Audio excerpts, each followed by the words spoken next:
Super Smash Bros. This amazing franchise has spanned 4 console generations so far and shows no signs of slowing down. This top 30 is the biggest challenge I've taken with my channel so far, being double the length of any previous countdown I've made. I didn't want to make you all sit through like 45 minutes of me talking, so I split it into 3 parts. I'm uploading one every Saturday from today onwards, so I hope to see you all there. The following characters will be judged on how fun they are for me to use. Keep in mind that this is only my opinion and that your choices might be different, so tell me yours in the comments. This will include all playable characters throughout the 4 games. With all that said, let's begin.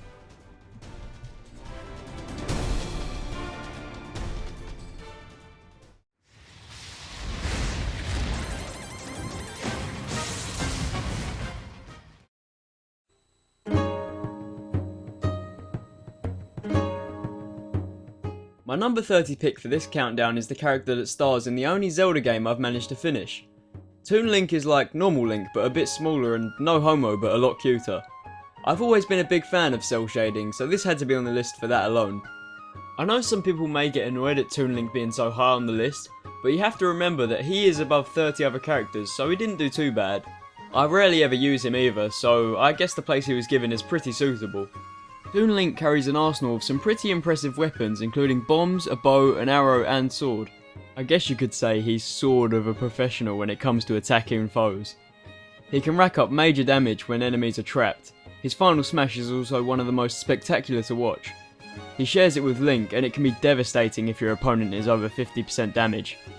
Only problem is, just like Ike, the foe has to be near and in line with Toon Link, making it quite difficult to land the final smash at times. I do enjoy using most of Toon Link's moves, with up B being my favourite. His signature stage was really cool to play on in Brawl as well. I hope it makes a return one day. I don't have much more to say about Toon Link, so I'll move on to the next entry on the list.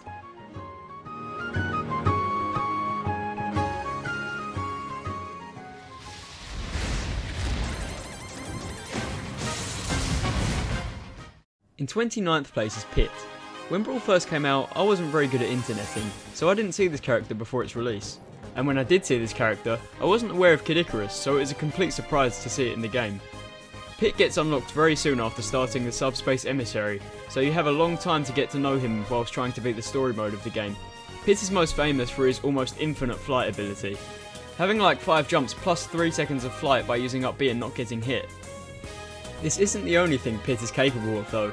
He also uses his bow and arrow frequently, his side B being really good at scooping up opponents and dealing small fast slashes, while his standard B, which is also very powerful, shoots long range. His character covers most bases really well except for being very light, but what do you expect from a character with wings? This can often be fixed though, as when he's almost knocked off the stage he can just jump and fly back on easily. If I carried on using this character after the Subspace Emissary, then maybe it would have ranked a bit higher on the list, but since I dropped him fairly early, I haven't really used them at all since then, so I just couldn't justify it.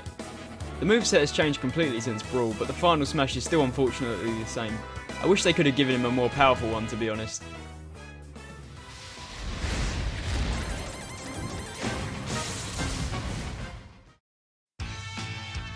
The 28th spot goes to Small Computer. Oh, I mean Little Mac.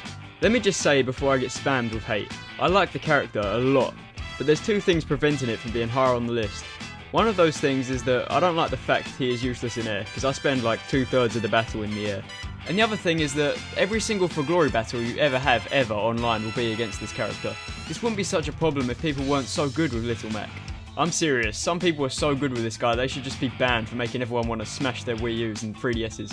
He is a fun character to use though. He's fairly fast and can get some really powerful attacks off on the opponent, especially if they're large targets with poor mobility, or they're just not very good at blocking attacks.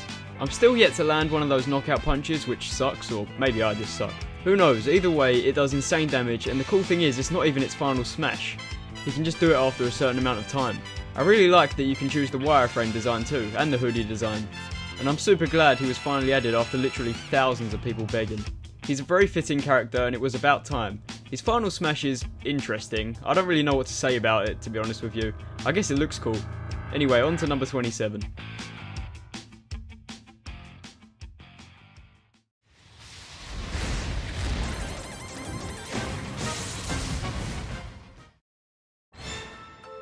The Death Stare King is in 27th place. I've always liked Luigi in general. but I like him even more now because of Smash Bros. His moveset is one of the funniest.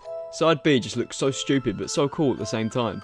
Luigi manages to launch himself like a cannonball sideways into an opponent, or a wall most of the time, or even worse, off the stage. But hey, I guess that's all part of the risk of using him. It makes it a lot more exciting. Another funny move is his up B. The funny bit is when he falls back down, he just falls over backwards and lands on his head. Nice one, Luigi. And hey, let's not forget his famous Meteor Smash.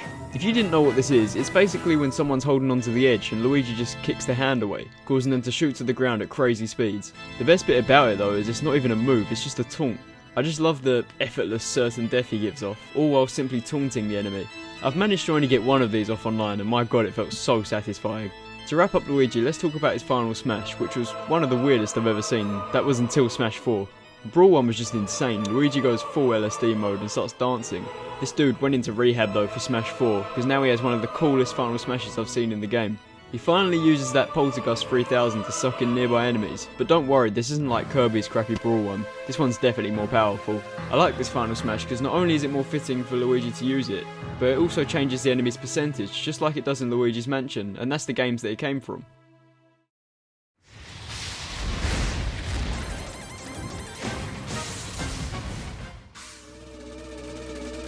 In 26th place is the guy that's so powerful he had his own tier list in Brawl. He's been banned all over the place in tournaments just for being plain unfair. As much as him being overpowered did annoy me, they severely reduced his skills in Smash 4, almost to the point of him being useless. He's a really fast character that can rack up serious damage very quickly. He's also gifted with the too many jump syndrome, which allows for crazy recovery. And if his up B is used correctly, he can get some great air and height. His side B was always my favourite though. Sweeping everyone off their feet, cutting them up with the swords and launching them off felt so satisfying. The final smash was devastating if it could actually hit the foe, but more often than not it would miss. That's no good. I think everyone was just happy to finally get other characters from the Kirby franchise. Meta Knight always has and always will receive mixed reception due to his power in Brawl, and he will forever be a topic of discussion for serious players. So I guess he did leave a big impact on the series, giving him the decent position of 26 on the list.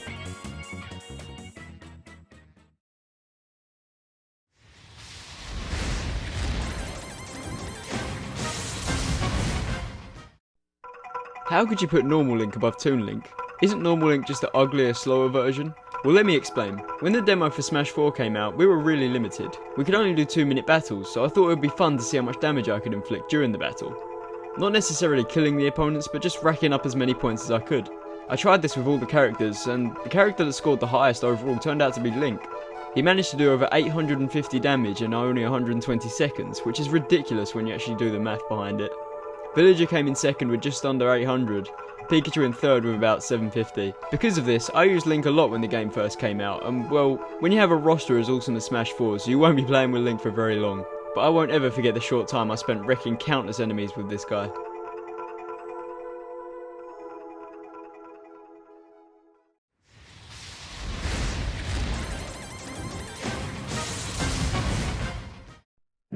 Up next is Ness. Let me start again. I really messed that pun up. In all seriousness though, this character is Ness too impossible to hate. Ness is the star of Earthbound from the now very famous Mother series. I'm sure by now everyone and their mother has seen Gygas, Ness, Lucas and the Starmen and all the rest of it.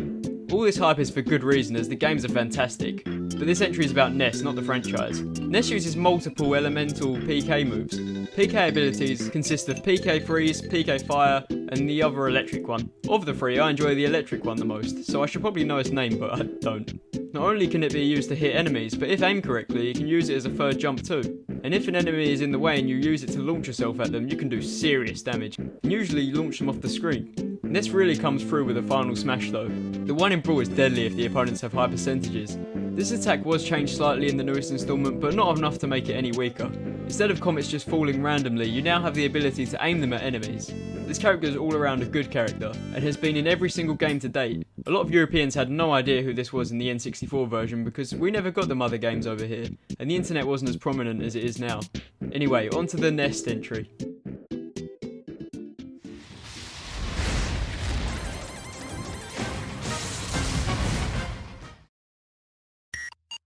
Back when Melee first came out, I must have played at least 500 hours. I thought I had all the characters until one day a newcomer popped up with the Game & Watch silhouette. After entering the battle, I was a little confused as to why he was still a silhouette. After asking some friends, I realised that was how it's meant to be. Mr. Game & Watch was just a plain blank 2D character. I couldn't understand this at all. I thought I knew all the characters, but then this character showed his face and I'd never seen him before. His moveset was taken from the 60 plus games he has under his belt, the final smash being my favourite. Mr. Game & Watch literally turns into a 2D giant octopus, but its tentacles extend. It can be surprisingly strong and takes its time to go away. It also has a move that does random damage, level 1 damage doing barely anything up to level 9 doing insane damage. But with a character this plain it's hard to say much more. To finish off this entry, Mr. Game & Watch is a total powerhouse if you know how to use him right.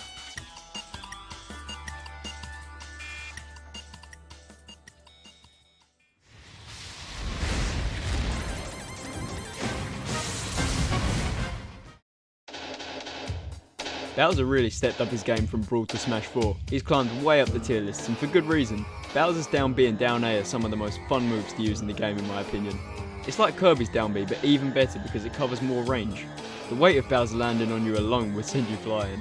The best bit about Bowser, and really the only reason he is here, is for his special attacks. His side B is undeniably one of the best moves to use, especially when you still have 2 stocks and the enemy has 1.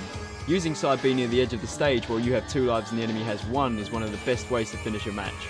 Up B is super fun to use, and with more than 1 enemy in range you can really send your opponents flying with this move. His final smash is still kind of weird. I don't actually know where Giga Bowser originated from, but it's not the worst final smash I've seen. It would be cool if they could have changed up his moves a bit when he turns into Giga Bowser, but oh well.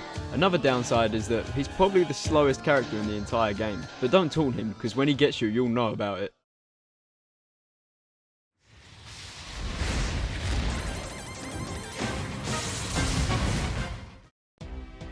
What better way to finish off part 1 than with Expand Dong?